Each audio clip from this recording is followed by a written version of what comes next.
السلام علیکم every one. اللہ پاک کی مرضی کے بغیر تو ایک پتا بھی نہیں ہل سکتا۔ اللہ پاک نے نہ چاہا تو آپ کچھ چاہ بھی نہیں سکتے۔ پھر بار بار آپ کی ایک ہی دعا کے لیے ہاتھ اٹھانا بے وجہ کیسے ہو سکتی ہے؟ اللہ پاک نے توفیق دی ہے نا مانگنے کی، تو اب بے فکر ہو کر مانگتے رہو۔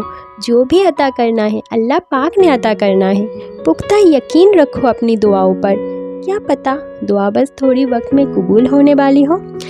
بسوں میں آ کر دعا کرنا نہیں چھوڑنا، کیونکہ آپ کا اللہ پاک سے تعلق دعا کے ذریعے ہی بنتا ہے۔ اس لیے ہمیشہ دعا جاری رکھو۔ پھر جو چھین لیا گیا ہے اس پر حکم کن ہو تو نا حاصل کو بھی حاصل بنا دیا جاتا ہے، وہ سب واپس لوٹا دیا جاتا ہے۔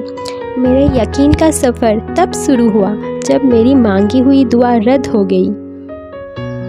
یہ بات سن کے آپ کو عجیب تو لگ رہی ہوگی نا کہ دعا کی رد ہونے پر رب سے یقین کا سفر کیسے؟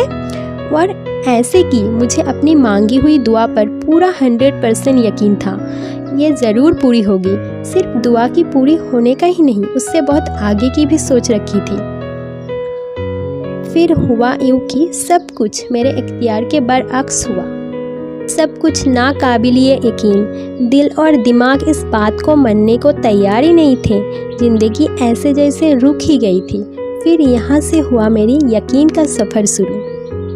تب زندگی میں پہلی بار محسوس ہوئی کہ ایک وہ ذات ہے جو پہلے سے سب کچھ سوچ کر بیٹھا ہے۔ اگر وہ بہتر لیتا ہے تو بہترین سے نوازتا بھی ہے۔ اب زندگی کی الحمدللہ اس مقام پر ہوں جہاں سوچنا بند کر دیا۔ اب اپنی طرف سے پوری کوشش کر کے نتیجہ اس ذات پر چھوڑ دیتی ہوں۔ وہ نواز دے تو شکر اس کا، وہ کچھ نہ دے تو ملال نہیں۔ خاموش ہو کر آسمان کی طرف دیکھ کر مسکرا کر نم آنکھوں کی نمی کو چھپا کر شکر کرتی ہوں۔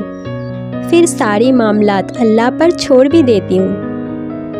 پتہ ہی نہیں چلتا وہ ساری معاملات کب سیدھی کر دیتا ہے، سبب بنا دیتا ہے، کن فرما دیتا ہے، دل کو سکون عطا کر بھی دیتا ہے، دل کو پھیر دیتا ہے، اور پھر اس خواہش کو ہمیشہ کے لیے دل سے نکال بھی دیتا ہے۔ کچھ پتہ ہی نہیں چلتا۔ بے شک جب اللہ چاہے گا تو سب بدل جائے گا۔ جو اب تک نہیں ہو سکا ایسا نہیں کہ وہ آگے کبھی نہیں ہو پائے گا۔ جو اب تک مل نہیں سکا ایسا نہیں کہ وہ کبھی اب مل ہی نہیں پائے گا۔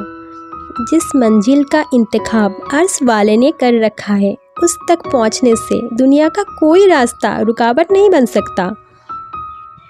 ضروری نہیں کہ جو مانگا جائے اسی وقت مل جائے۔ یہ بھی ضروری نہیں کہ جو نصیب میں نہیں لکھا وہ نصیب کا حصہ نہ لکھا جائے۔ بس یہ ساری وقت کی ترکیب ہے۔ تمہاری سوچی ہوئی وقت کے مطابق نہ صحیح، مگر جو بھی ہوگا تمہارے رضا کے مطابق ہی ہوگا۔ اگر سب کچھ فوراً ملنے لگے اور ہو ویسے ہی ملنے لگے جیسے تم چاہتے ہو، تو تمہیں کیسے پتہ چلے گا کہ جو چیز اللہ سے مانگ کر اللہ کو منا کر ملے اس چیز کی مزہ بن مانگنے ملنے جیسے نہیں ہوتا؟